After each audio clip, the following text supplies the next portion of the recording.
2026 এসে Adobe Premiere Pro update করার পরে অ্যাডোবি প্রিমিয়ার প্রো থেকে যেমন প্রো অপশনটা গায়েব হয়ে গিয়েছে, হয়তো আপনি এখন খুঁজছেন যে প্রো অপশনটা আসলে আছে কিনা, ঠিক তেমনই আমাদের বিভিন্ন টুলস যেগুলো আমরা বেশি ইউজ করতাম, লাইক মাস্কিং, অপাসিটিতে যে অপশনটা খুব সহজে আমাদের চোখে পড়তো এবং খুব সহজে আমরা মাস্কিং করতে পারতাম, নতুন অ্যাডোবি প্রিমিয়ারে ওইটা আমরা খুঁজে পাচ্ছি না।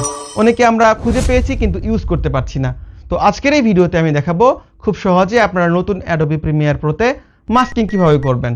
তো চলুন চলে যাই কম্পিউটার স্ক্রিনে। নতুন অ্যাডোবি প্রিমিয়ারে অপাসিটিতে কোনো রকম মাস্ক আপনি দেখতে পাচ্ছেন না, এখন খুব সহজ করে দিয়েছে।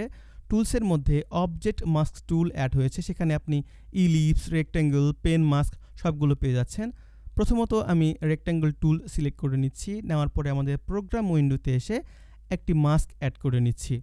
এখন সবচেয়ে গুরুত্বপূর্ণ যে কাজটা হচ্ছে, আমাদের এই মাস্কটি আনঅ্যাসাইনমেন্ট মাস্ক থেকে মুভ করতে হবে অপাসিটিতে। অপাসিটিতে মুভ করা হয়ে গেলে প্রথমত আমাদের ফেদার অ্যাড করতে হবে, আমরা 10 অ্যাড করে নিচ্ছি।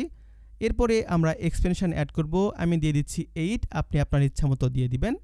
এখন ট্রান্সফর্মে এসে একটা কি ফ্রেম অ্যাড করে আপনি আপনার মাস্কের পজিশন চেঞ্জ করে নেবেন।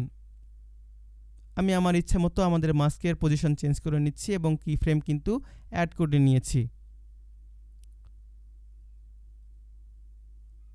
দেখতে পাচ্ছেন আমাদেরটা অ্যানিমেট হয়েছে এবং মাস্কিং হয়েছে। সো আমার এটা উল্টা হয়েছে, তাই প্রথমটা শেষে এবং শেষেরটা প্রথমে দিলাম। এই তো হয়ে গেল মাস্কিং।